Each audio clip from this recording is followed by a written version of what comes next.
बहुत समय पहले की बात है। राजस्थान के एक छोटे से शहर में एक प्रसिद्ध मूर्तिकार रहता था, राजवीर। वो मूर्ति कला में इतना माहिर था कि उसकी बनाई मूर्तियाँ असल इंसान की तरह लगती थी। उसका अपने कला के प्रति श्रद्धा और लगन ही उसे बाकियों से अलग बनाता था। अप्रतिम राजवीर, मुझे गर्व है कि मैं तुम्हारा गुरु हूँ। ये तो आपका बड़प्पन है गुरुजी। असल में तो मैं भाग्यशाली हूँ कि मुझे आपके जैसे गुरु मिले, वरना मैं अपनी कला को इतनी अच्छी तरह से नहीं निखार पाता। इसलिए आपका धन्यवाद गुरुजी। जीते रहो बेटा, ऐसे ही आगे बढ़ते रहो। राजवीर ने अपने गुरुजी के मार्गदर्शन से एक मूर्तिकार के तौर पर बड़ा मकाम हासिल कर लिया था। उसके हाथों से बनी मूर्तियाँ देश विदेश के लोग खरीदने आते। धीरे धीरे राजवीर का नाम भारत में ही नहीं बल्कि विदेश में प्रसिद्ध हो गया। पैसा, रुतबा, सम्मान, पुरस्कार सब कुछ उसके कदमों में था। पर समय के साथ उसका व्यवहार बदलने लगा। वो अपने परिवार, पुराने दोस्तों से घमंड से बात करने लगा। वाह राजवीर, तू हम सबसे बहुत आगे निकल गया यार। बड़ा घर, बड़ी गाड़ी, बड़ा नाम। मुझे विश्वास ही नहीं हो रहा कि तेरे जैसा बड़ा कलाकार मेरे जैसे मामूली इंसान का दोस्त है। सही कहा तूने। मुझे भी यकीन नहीं हो रहा है कि तुझ जैसा मामूली नौकरी करने वाला स्ट्रगलर मेरा दोस्त है। तेरा और मेरा कोई मेल ही नहीं है यार। बड़े बड़े लोगों के साथ उठना बैठना है मेरा, और तू अभी भी उधर ही है, वही घिसी पिटी नौकरी। तू बहुत थक जाता होगा ना। चल, तेरा ये बोझ मैं हल्का कर देता हूँ। तू कल से मेरा काम संभाल, ठीक है? रहने दे राजवीर, नहीं चाहिए। ये जो मेरा बोझ है ना, इसे मैं ही संभालूंगा। अरे तू बुरा मान गया यार, तेरी भलाई के लिए कह रहा हूँ। हाँ, मेरे भले के लिए तो तूने कहा, लेकिन ये सारी बातें अगर मेरा दोस्त बनकर कहता ना तो मुझे अच्छा लगता। लेकिन असल में तो मेरे सामने एक घमंडी कलाकार है। नीरज की बात सुनकर राजवीर गुस्से से आग बबूला हो गया, लेकिन अपने घमंड में वो इतना डूब गया था कि उसने नीरज की बातों पर ध्यान नहीं दिया और अपने काम में लग गया।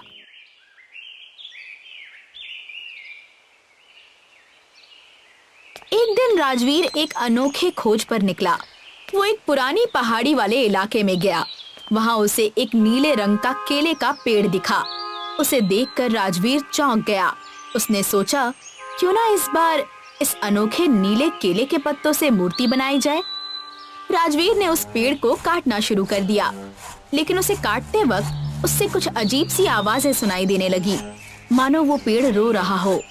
पर राजवीर ने ध्यान नहीं दिया।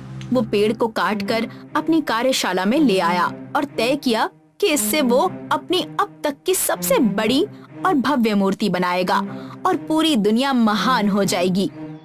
देखते ही देखते दिन रात मेहनत करके राजवीर ने मूर्ति बना दी, जिसे वो हर रोज निहारता और कहता, वाह, इससे सुंदर, इससे महान मूर्ति आज तक किसी ने नहीं बनाई होगी। राजवीर ने जल्दी ही अपनी मूर्ति का प्रदर्शन किया, जिसके बाद उसे दुनिया से बहुत तारीफ मिली, जिसके कारण वो अब 7वें आसमान पर जा पहुंचा था। सब कुछ सही चल रहा था, पर धीरे धीरे राजवीर ने एक अजीब बात महसूस की। अचानक मूर्ति के पत्तों से धीरे धीरे खून बहने लगा। अरे, ये क्या हो रहा है? मेरी इतनी मेहनत से बनाई हुई मूर्ति की ऐसी हालत क्यों हो रही है? राजवीर परेशान होने लगा। उसे कुछ समझ में नहीं आ रहा था। वो हर दिन उस मूर्ति को सुधारता, लेकिन कुछ फायदा नहीं हुआ। धीरे धीरे प्रदर्शन के लिए लोगों की भीड़ कम होने लगी और राजवीर के प्रदर्शन में घट रही घटना हवा की तरह हर जगह फैलने लगी। एक दिन देर रात राजवीर उस मूर्ति के पास बैठा रहा और गुस्से से अपने आप से बातें करने लगा। आखिर ये हो क्या रहा है? ऐसा ही चलता रहा तो मेरा नुकसान होता जाएगा। पहले ही इस मूर्ति की वजह से मेरा नाम खराब हो रहा है। अब मैं क्या करूं? तभी अचानक राजवीर को एक आवाज सुनाई दी। तू खुद को ईश्वर समझ बैठा है, पर भूल गया कि पेड़ भी चुपचाप सहता नहीं। कौन? मैं वही पेड़ हूँ जिसे तूने अपने नाम की महानता के लिए खुरेदा था। लेकिन एक पेड़ कैसे बोल सकता है? बोल सकती हूँ, क्योंकि मैं अलौकिक पेड़ हूँ। क्या अलौकिक? हाँ, बहुत सालों पहले हमारे गांव के साधु संत ने कठिन अग्नि तपस्या की थी और उस तपस्या से मेरा निर्माण किया गया था, लेकिन तूने मुझे अपने स्वार्थ के लिए मेरी ये हालत कर दी। अब तो तेरी बर्बादी तय है। नहीं, ऐसा नहीं हो सकता। मूर्ति की बात सुनकर राजवीर का चेहरा पीला पड़ गया। उसने मूर्ति के सामने गिड़गिड़ाना शुरू कर दिया, लेकिन मूर्ति ने उसकी एक ना सुनी। उसने कहा, तुमने मेरा रूप अपने जैसा तो बना लिया, अब मेरे अंदर तेरे अहंकार का जहर घुल गया है। मैं अपवित्र बन चुकी हूँ। इसकी सजा तुम्हें जरूर मिलेगी। अब तुमसे तुम्हारा सब कुछ छीन लिया जाएगा। नहीं, ऐसा मत कहो। तुम मुझे बताओ मैं क्या करूं? मैं वो सब करने के लिए तैयार हूं। ये मैं तुम्हें नहीं बता सकती। अगर तुम्हें इससे बचना है तो तुम्हें खुद इससे बाहर निकलने का रास्ता ढूंढना होगा। मूर्ति की बात सुनकर राजवीर हड़बड़ा गया। उसे समझ में नहीं आ रहा था कि आखिर उससे हुई गलती का वो प्रायश्चित कैसे करेगा। राजवीर ने सोचा कि उसे मिली कामयाबी के कारण उसने आज तक ना जाने कितने करीबी लोगों का मन दुखाया है। अब वो उनसे माफी मांगकर अपनी गलती सुधारना चाहता था और फिर से एक नई जिंदगी शुरू करना चाहता था। नीरज, अरे राजवीर तुम यहाँ? अरे नहीं नहीं राजवीर नहीं, बड़े कलाकार साहब, आप यहाँ कैसे? कहीं आप रास्ता तो नहीं भटक गए? नहीं, मैं रास्ता भटका नहीं हूँ, बल्कि अब जाकर सही रास्ते पर आया हूँ। नीरज मेरे भाई, मुझे माफ कर दे। कामयाबी के अहंकार में मैं इतना डूब गया था कि मैं तुम्हारी स्थिति को, तुम्हारी मेहनत को समझ ही नहीं पाया और उसका मजाक उड़ाया। मुझे माफ कर दो मुझे। राजवीर के पश्चाताप भरी बातें सुनकर नीरज का गुस्सा शांत हो गया और उसने राजवीर को गले लगाकर उसे माफ कर दिया। राजवीर ने अपने परिवार, उसके साथ काम करते सभी साथियों से भी माफी मांगी जिनका उसने दिल दुखाया था। अब देखते ही देखते सभी लोगों ने राजवीर को माफ कर दिया था। सबने उसके साथ काम करना भी शुरू कर दिया था, लेकिन इस सब के बावजूद भी मूर्ति की हालत और बिगड़ती जा रही थी। तब राजवीर और डर गया और आखिरकार उसने वही किया जो उसे करना चाहिए था। मैंने तुम्हें मेरे अहंकार के पिंजरे में कैद किया है ना, अब मैं ही तुम्हें इससे बाहर निकालूंगा। अगली सुबह राजवीर ने वो अलौकिक पेड़ की मूर्ति तोड़ दी। उसने उस पेड़ के अवशेष को उसी पहाड़ी पर जाकर स्थापित किया। राजवीर ने अब उन बचे कुचे अवशेषों को पहाड़ी मिट्टी के साथ मिलाकर भगवान की मूर्ति बना दी, जिसके कारण उस पेड़ को नया जीवन मिल जाता है, साथ ही वो पवित्र भी बना रहता है। सीख: घमंड वो दरार है जो सबसे सुंदर रचना को भी तोड़ सकती है। सफलता कभी अकेले नहीं मिलती, उसमें उन सब का योगदान होता है जिनसे हम जुड़े होते हैं। विनम्रता ही वो हथौड़ी है जो किसी भी पत्थर को अमर बना सकती है। विक्रम अपने गांव से अपने अजीब कारनामों के लिए निकाल दिया गया था और आज वो पेड़ की एक डाल पर बैठ उसी डाल को काट रहा था। एक दूसरा व्यक्ति जो श्रीमंत दिख रहा था, वो इस घटना को देख रहा था। उसने जाकर विक्रम से पूछा, अरे भाई, ये क्या कर रहे हो? देख नहीं रहा कि डाल काट रहा हूँ? अरे भाई, अगर तुम इस तरह से डाल को काटोगे तो खुद भी गिर जाओगे। कुछ भी कहते हो, तुम बस देखते जाओ। जयचंद ने सोचा कि शायद विक्रम कोई तरकीब लगा रहा है, पर देखते ही देखते डाल कट गई और विक्रम नीचे गिर पड़ा। मैं भी कहां इस मूर्ख की बातों में आकर इसे देखने लगा। हाय, बहुत दर्द हो रहा है, लेकिन देखा, डाल तो कट गई ना। अब इस डाल का क्या करोगे? कुछ नहीं, अगर किसी को जरूरत पड़ी तो वो ले जाएगा। अब मैं चला, मुझे राजा से मिलना है, बहुत जरूरी काम है। अच्छा, क्या काम है? तुम्हें क्यों बताऊं? राजा और मेरे बीच की बात है। ये कहकर विक्रम राज्य की तरफ बढ़ने लगा और जयचंद उसके पीछे पीछे जाने लगा। जैसे ही विक्रम ने राज्य में पैर रखे, वैसे ही वहाँ वर्षा शुरू हो गई। देखा कैसे मैंने आते ही वर्षा करा दी। मूर्ख, वर्षा अपने समय से हुई है, तुम्हारे आने से नहीं। पास ही के खेत में कुछ लोग थे। उन्होंने ये देखा और विक्रम के पास आकर कहने लगे, प्रभु, कौन है आप? इस जगह पर 1 वर्ष से वर्षा नहीं हुई और आपके आते ही वर्षा शुरू हो गई। धन्य है प्रभु, आप धन्य हैं। आपके दिव्य चरण इस गांव में पड़ते ही हमारे तो भाग्य खुल गए। आप इसी गांव में रहिए और कहीं जाइएगा नहीं। गाओ, मेरे गुणगान गाओ और सबको बताओ, विक्रम आ गया है और राज्य के दुख काट गया है। जयचंद इस घटना को देख अपने माथे पर हाथ रख देता है और सोचता है, ये लोग भी मूर्ख हैं और ये तो नीरा मूर्ख है ही, लेकिन मैं इसका इस्तेमाल कर सकता हूँ। असल में जयचंद को भ्रष्ट होने के नाते राज्य से निकाल दिया गया था। इसी कारण वो राज्य के बाहर जंगल में था। जयचंद मौके का फायदा उठाकर लोगों से कहता है, ये है बाबा विक्रम, मुझे राज्य से बाहर निकाला गया और मैंने इनसे मदद मांगी तो आज इन्होंने मेरी मदद कर दी है। जाओ और ये बात पूरे राज्य में बता दो।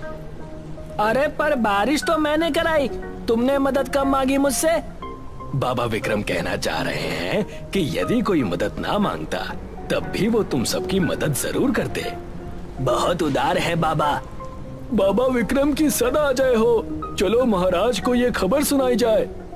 अब वहाँ सिर्फ विक्रम और जयचंद बचे। अन्य व्यक्ति इस खबर को पहुँचाने राज्य में चले गए। बाबा विक्रम, कहो मेरे भक्त। जी, आप अपने इस अनन्य भक्त को बताएं कि आप महाराज को किस कारण मिलने आए थे। अब जब मेरे परम भक्त ने पूछा है तो बताता हूँ। उनकी पुत्री का विवाह होने वाला है और मैंने सुना है कि जो उनकी कन्या को शास्त्रार्थ में हरा देगा वो उसी से विवाह करेंगी। अच्छा, तो आप उनसे शास्त्रार्थ में जीतकर उनसे विवाह करने आए हैं। बहुत ज्ञानी हो, मेरे बिना बताए ही समझ गए। एकदम मूर्ख है, अभी खुद ही बताया और अब कहता है कि बिना बताए ही समझ गया। छोड़ो, वैसे भी मुझे तो बस अपना काम निकालना है। चलो अब राजा के पास चलते हैं। आप क्यों जाते हैं? आप तो बड़े ही बुद्धिमान और दिव्य व्यक्ति हैं। आपका संदेश लेकर आपके इस भक्त को जाना चाहिए। सही कहते हो। जाओ भक्त और राजा से कह दो कि मैं शास्त्रार्थ करने आ रहा हूँ। जो आज्ञा बाबा विक्रम। ये कहकर जयचंद वहाँ से सीधे राजमहल पहुँच गया। राजा की दरबार लगी थी और राजा के कानों तक विक्रम और जयचंद की खबर पहुँच गई थी। जैसे ही जयचंद दरबार में पहुँचा, उसने गुहार लगाई, महाराज आदित्यनाथ की जय हो, महाराज आदित्यनाथ की जय हो। महाराज, मैं तो वन में बिना किसी आशा के घूम रहा था कि तभी बाबा विक्रम ने मुझे एक नई आशा, एक नई उमंग दे दी। मैंने भी सुना है कि उनके दिव्य चरण पड़ते ही गांव के भाग्य खुल गए। इस बार मैं तुम्हें क्षमा करता हूँ क्योंकि गांव की विपत्ति दूर हुई है और हर्ष का माहौल है। महाराज, बाबा विक्रम ने कहा है कि ये वर्षा उनकी तरफ से आपके राज्य को एक भेंट स्वरूप है। हम आभारी हैं। और क्या कहा उन्होंने? उन्होंने कहा कि राजकुमारी जी को वो शास्त्रार्थ में हराकर उनसे विवाह करेंगे। वो बहुत ज्ञानी होंगे पर बड़े बड़े विद्वान मेरी बेटी से नहीं जीत पाए हैं। ठीक है, तुम उन्हें आज ही ले आओ। अब सारी चीजें जयचंद के अनुसार हो रही थी। उसका षड्यंत्र सफलता की कगार पर था। कुछ दिन बीता और समय आ गया था। जयचंद विक्रम को लेकर शास्त्रार्थ के लिए पहुंचा। वहां राजकुमारी मंदरा, राजा आदित्यनाथ और एक नया मंत्री किशन भी था। स्वयंवर का शास्त्रार्थ शुरू किया जाए। क्षमा कीजिएगा महाराज, लेकिन बाबा विक्रम का कुछ कहना है। आप वो पहले सुन ले, फिर ये स्वयंवर शुरू किया जाए। कहिए, क्या कहना चाहते हैं आप? विक्रम मौन रहा। ये देख मंत्री ने किशन से पूछा, कहीं मौन व्रत तो धारण नहीं कर लिया है आपके बाबा ने? बिल्कुल सही समझे आप मंत्री जी।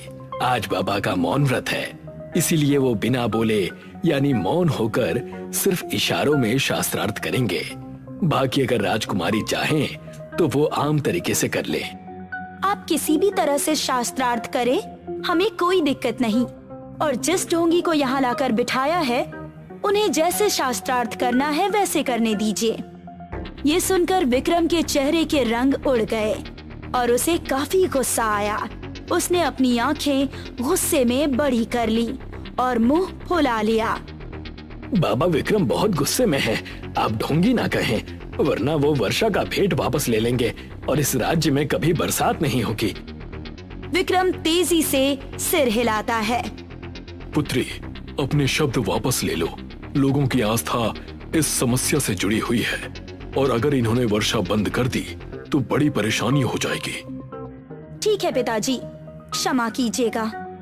ये सुनकर विक्रम मुस्कुराने लगा और संतोष में सिर हिलाने लगा। 3 सवाल पूछे जाएंगे राजकुमारी की तरफ से और उन प्रश्नों का उत्तर बाबा विक्रम देंगे। यदि वो तीनों प्रश्नों के उत्तर दे पाए या राजकुमारी के तथ्यों को गलत साबित कर दिया तो जीत विक्रम की होगी और ना कर पाए तो राजकुमारी की। मंत्री के ये कहते ही शास्त्रार्थ शुरू हुआ और राजकुमारी ने बिना मौन रहे पहला प्रश्न किया परखने के लिए। इस राज्य में कितनी चिड़िया है? विक्रम अपने दोनों हाथ खड़े कर देता है, ये बताने के लिए कि उसे ये सब नहीं पता, पर जयचंद बात पलट देता है। ये कह रहे हैं 10,000। ये कैसे हो सकता है? इतनी जल्दी इन्होंने उत्तर कैसे दे दिया? मुझे इसके पीछे का अर्थ बताएं। अगर चिड़िया इससे अधिक हुई या कम हुई तो? ये सुनकर विक्रम अपना दायां हाथ बाईं ओर लेता है और बायां हाथ दाईं ओर। विक्रम बस ऐसे ही कुछ खेल कर रहा था, पर जयचंद फिर से बात पलट देता है। बाबा विक्रम ने कहा कि यदि चिड़िया कम हुई तो इसका मतलब ये होगा कि चिड़िया अपने रिश्तेदारों से मिलने गई है और यदि अधिक हुई तो कुछ चिड़ियाएं अपने रिश्तेदारों से मिलने इस राज्य में आई होंगी। ठीक है, अब मैं भी मौन शास्त्र करूंगी। उत्तर दें। फिर राजकुमारी ने अपने हाथ गोल तरीके से घुमाया और एक उंगली दिखाई। उनका कहने का मतलब था कि हर किसी का एक ही रचयिता है। इस पर विक्रम ने 2 उंगलियां दिखाई। अच्छा, तो ये मेरी एक आंख फोड़ेगी। ये लो, मैं तुम्हारी दोनों आंख फोड़ दूंगा। अब विक्रम का तो अर्थ अलग था, पर फिर जयचंद ने बात संवार ली। आप अपना प्रश्न बताएं राजकुमारी। मैंने कहा सबका रचयिता एक है। लेकिन मेरे बाबा कहते हैं कि रचयिता एक नहीं 2 है। एक नर और दूसरी नारी, बिना दोनों के रचना असंभव है। राजकुमारी ने बात को समझा और हार मानकर गुस्से में दूसरा प्रश्न किया। उन्होंने फिर गोल आकार में हाथ घुमाया और 5 उंगलियां दिखाई। अच्छा, तो ये अब कह रही है कि मुझे झापड़ मारेगी। ले, मैं तुझे मुक्का मारूंगा। ये कहकर विक्रम ने मुट्ठी बांध ली और राजकुमारी को दिखाई। फिर जयचंद ने अपनी सूझबूझ लगाई और बात संवार ली। मैंने कहा था कि सारी सृष्टि 5 तत्वों से बनी है। जी, और मेरे महाराज ने कहा है कि ये 5 तत्व एक ही जगह से उत्पन्न हुए हैं, जो है परम तत्व। राजकुमारी के 3 प्रश्न पूरे हुए और राजकुमारी ने अपनी हार स्वीकार की, पर राजकुमारी के मन में खटास बनी थी। ये शास्त्रार्थ बाबा विक्रम जीत गए हैं। राजकुमारी मंदिरा की हार हुई। इसी के साथ ये स्वयंवर समाप्त होता है। महाराज, यदि आपकी आज्ञा हो तो मैं मंत्री जयचंद से कुछ पूछना चाहता हूँ। जैसी आपकी इच्छा।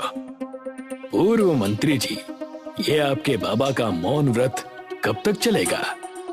बस अभी संध्या तक इनका मौन व्रत समाप्त हो जाएगा। संध्या होने में बस कुछ ही देर है। आप प्रतीक्षा कीजिए, फिर हम इनसे दहेज की बात कर लेंगे। ये सुनकर जयचंद ने सोचा कि अब बात पक्की होगी, पर बात तो कुछ और ही थी। संध्या हो गई और किशन ने विक्रम से पूछा। बाबा विक्रम, कहो भक्त, क्या चाहते हो? और वर्षा करा दूं? नहीं नहीं बाबा, मैं बस ये जानना चाहता था कि आपने इशारों में कहा क्या था राजकुमारी से? बस इतनी सी बात भक्त, अभी बता देता हूँ। तुम्हारी राजकुमारी ने पूछा कि इस गांव में कितनी चिड़िया है, तो मैंने कहा कि ये कोई सवाल थोड़ी है, मुझे नहीं पता कितनी चिड़िया है। और बाकी प्रश्नों का? जयचंद की सांसें थम सी गई, पर अब भागने का कोई रास्ता न था। फिर इन्होंने मुझे एक उंगली दिखाई और कहा कि एक आंख फोड़ देंगी, तो मैंने इन्हें 2 उंगली दिखाई और कहा कि मैं इनकी दोनों आंखें फोड़ दूंगा। फिर इन्होंने हाथ खोलकर 5 उंगलियां दिखाई और कहा कि एक चाटा मारेंगी, तो मैंने भी मुट्ठी बांधी और कहा कि मैं मुक्का मारूंगा। वाह, आप तो बड़े ही ज्ञानी निकले। क्यों महाराज? डाल दो इन दोनों को काल कोठरी में। मैं तो यूं ही डर रहा था कि ये वर्षा रुकवा देगा। महाराज, ये तो वही बात होगी बूढ़े खजूर वाली, जहाँ खजूर बूढ़ा होकर गिरने वाला था, लेकिन कौवा आकर डाल पर बैठ गया तो लोग कहने लगे कि कौवे ने खजूर गिरा दिया। महाराज क्षमा करे, क्षमा करे। मेरी पुत्री का विवाह इस मूर्ख से करा रहा था। पाखंडी, अब तुझे कभी रिहा नहीं किया जाएगा। सैनिक आकर दोनों को वहाँ से ले गए और विक्रम अभी भी नहीं समझ पाया कि हो क्या रहा है और हंसते हंसते काल कोठरी चला गया।